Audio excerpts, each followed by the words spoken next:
Hello, Pathways class, or I should say, maybe about a fifth of the Pathways class.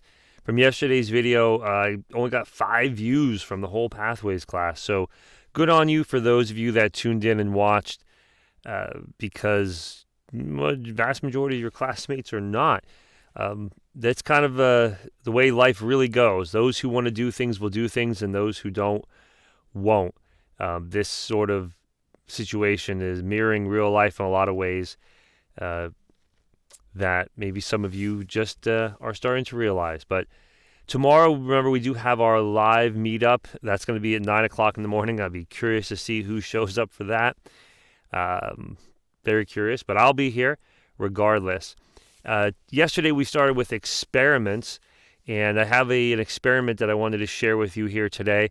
And we're going to talk about some of the things we talked about yesterday, and we'll point them out, and I'll point them out, and we'll go through them in this experiment. So here we go. I have to find it first. Okay. So this was an experiment that was done for a project, and a lot of experiments start with a question or a problem. You've done this. You're like, how can I get my test grades up? Or I don't know, that nail's not coming out. We got to try something different.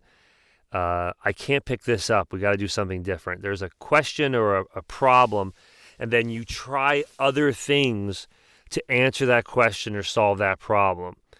And this one happened to be, do colored LED lights affect the growth of pea plants? This girl, Erin, maybe she saw something on TV, and instead of regular lights, there was colored lights above a plant. And maybe she was wondering, like, well, why are the lights colored? Like, does that make a difference? So she set out to do this experiment. So a lot of times, experiments start off with just a question or a problem, right? And let's see if I can actually do this here. So her question or problem, okay, we look at the things for an experiment, was the color of the lights. Okay, that's what she was trying to figure out. Was question, does the different light color affect the growth of pea plants? And it was specific. It wasn't, does it make them better? Better is hard to gauge in an experiment. Does it make it, there's things called objective and subjective. You can objectively determine whether a plant has grown more by simply measuring it. It's objective. No one can argue with you. There's the ruler. If this one's 10 centimeters and this one's 15 centimeters, the one's taller than the other. It grew more. It's objective. Subjective would be, oh, this one looks better. Okay, well, that's your opinion a little bit, which one looks better. Now, don't get me wrong. Some experiments can be subjective. You can say, well, I want to know what would this make this taste better. So you do an experiment, and maybe you add more spices to a meal, or you let it cook longer, and then you eat it, and you think, oh, this tastes much better. But there might be some people out there, when you give them that meal, they say, well, this doesn't taste better, because their taste is different than yours. Maybe they don't like things as salty. They don't like things as tough, or they don't like that food as sweet. Some people in my family, they don't like pizza with sweet sauce on it.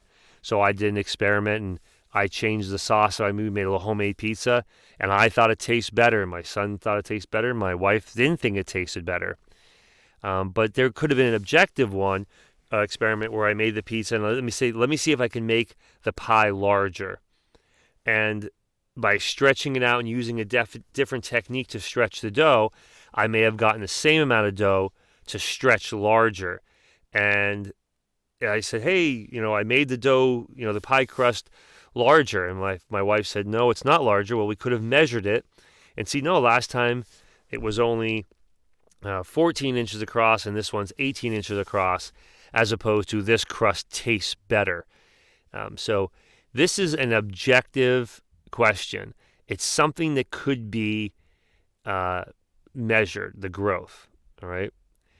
Now, the other thing you're going to have to do is some research. Now, when people think of research, by the way, they think go to a computer and look it up. That isn't necessarily always the case, and sometimes it's most of the time it's not the case at all. In fact, with the research that was done here, she did a little research, but she actually got the lights out, and looked at them. I know she talked to someone who grew plants with different colored lights. So by talking with someone, my research for my pizza experiment is I could have went over to King's and talked to them. Well, how do you toss your dough to get it larger? How much sugar do you put in? They probably wouldn't tell me because it's part of their recipe. Then I could have gone over to Luigi, what was Adelina's. I could go up to Three Guys, and my research was talking to them about it, asking my grandmother or my mother-in-law how much she put sugar in, or how did she toss the pizza, because that's doing the research. Okay, now what she did is she did a little research, and maybe she felt how much heat was coming off of it. She looked at the light. That's research too. Okay, and then she did a little research online. Okay, so research could be making an observation. Okay, making observation, looking at something, tasting something, feeling it, talking. Okay, talking to other people. And it could be books, and it could be websites. Okay, it could be lots of things. Once you've done that, you have your question, that's when you want to form your hypothesis. And that's your statement, which you think is going to happen. For me, for my pizza example, it could be, well, if I toss it, the crust in the air and catch it, toss and catch. If I toss and catch it, then the pizza crust will be larger. Or if I add 3 tablespoons of sugar to the recipe, then it will taste sweeter. Okay? Remember, it's an if-then statement. So her hypothesis here is, if pea plants are placed under blue LED lights, then the plants will grow the tallest. Okay? So there's our if-then statement, and we can see here our variables. There are 2 variables, the color of the light and the growth. Those are the variables. Now, one of them is the independent or manipulated variable. Now, think independent and manipulated is what the experimenter is changing. In this hypothesis, what is she changing? She's changing the color of the lights. Okay, so in this case, it was the color of the lights is what she was changing, and she was thinking blue. Her guess was that blue would have what effect? What would be the responding, push the banana in there, what would be the responding variable? So let's take a look here. If the pea plants are placed under blue LED lights, then, here comes the response, the plants will grow the tallest. So the responding variable would be growth in height of plants. That's what she is experimenting. There's your 2 variables in her hypothesis. If the pea plants are placed under blue lights, then it will affect the growth in the heights. There'll be more growth. Now, in order for this to be a true controlled experiment, if we're going to control this now, if it's going to be controlled, there has to be constants. The only thing that should be different is the light. So let's take a look at our experiment here, and we'll put it all the way up. Okay, here's all our materials. We need a materials list. A materials list would help you get everything ready so that you don't go partway to an experiment and realize you don't have something. It also helps if someone wanted to reproduce or you wanted to do it again. Let's say the first time you do it, blue lights, all the plants in the blue lights grew larger. Maybe you're thinking, well, maybe that was just luck. Let me do the experiment again. If you have a materials list, You can then gather those materials quickly, see what you're missing, see what you have to replace. If someone else wanted to do it, they wouldn't have to figure out, oh, what do I need? You just give them the materials list. Okay. Here's a diagram of the setup. This is also helpful if someone wanted to repeat the experiment, is to have some pictures, some diagrams of how to do it. It'll make it for you easier the second time, and it'll also help someone else. And this is a short experiment, probably took about a month. Some experiments can last years, 10 years, 20 years. So you want to have diagrams and pictures so that you remember what you did 5 years ago. Some medical experiments go on for years. If they do an experiment on children, the effects of a medicine as they grow up, they might start giving the medicine to the children at age 5 and check in with the children every year until they reach adulthood around 18 or 21. So there you have an experiment that could last the span of 13, 15 years. All right, there's our variables. Independent variable, the color of the lights the plants are grown in. The dependent variable is the height of the pea plants. Here are some of the controls. The type and the amount of seeds. She's only going to put 10 seeds in per container because you don't want to overcrowd them, because then that would be another variable. And the type of seeds. Same container, the same amount of water, how often they're watered. The same type of soil, 3 centimeters, the same amount and type of soil.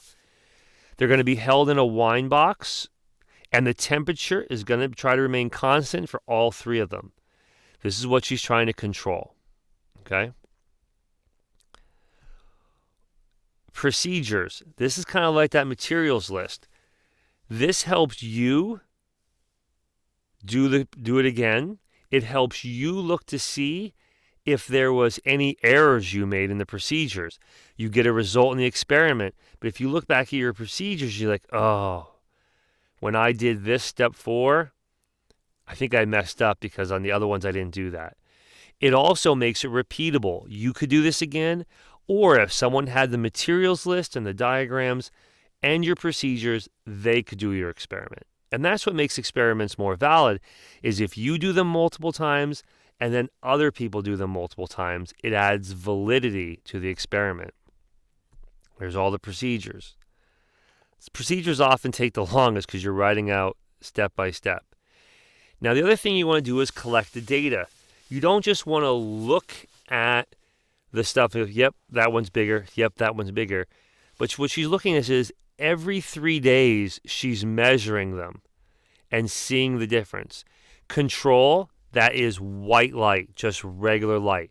It's also great to have a control, meaning here's what we're going to do. We're going to give this one white light, and then the other one's different colors. You kind of keep it normal. If you're doing it like an experiment on kids, you might not change one group of kids' diet. You don't change it at all. Then you give one group of children extra vitamin C, another group of children extra vitamin D, other children extra vitamin E. And so when you say, well, my experiment is vitamin C will help children's eyesight, well, then you have a control group that changed nothing, and we see what their eyesight is like. Then you have a group that took extra vitamin C, check their eyesight. Vitamin E and vitamin D, and check their eyesight. So you want to have a control group, all right? So as you look here after day 21, the control group grew to 20 centimeters. That's with regular white light. Yellow light grew to 17 centimeters. The blue light grew to 24 centimeters, and the red light grew over 17 centimeters. So right now, it's looking like that hypothesis is correct. The blue light one grew the tallest. That's the same thing on a graph. You also want to do multiple trials. That was trial 1. Got results, did the whole thing again. When she did the whole thing again this time, if you look, the second time, the control actually grew the tallest. Yellow grew the second tallest. Blue was the third tallest, and red the least tall. So in this case, the control. So right around when we look at our data, in the first trial, blue grew the tallest. Now in the second trial, the control, the regular light, that grew the tallest. So now let's look at trial 3. It's always good to do at least 3 trials. Here, the control, regular light, 19 centimeters, 20 for yellow, 22 for blue, and 19. So in 2 of the 3 trials, blue light did better than white light. Not by much, but a little bit. All right. So the combined data, if you looked at the 3 days, took the average, the blue light did the best of the color, but not better than the control of regular sunlight. Just barely. Okay? At the end of the experiment, you want to make a conclusion. And here it is. Based on the data, if pea plants are placed under blue lights, the plants will grow the tallest.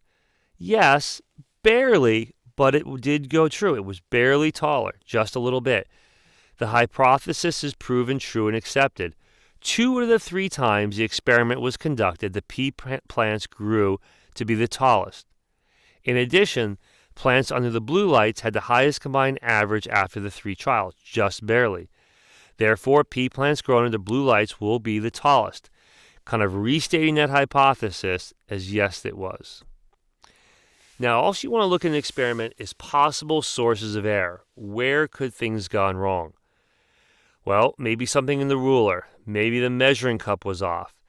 Maybe there were some variations in the natural light.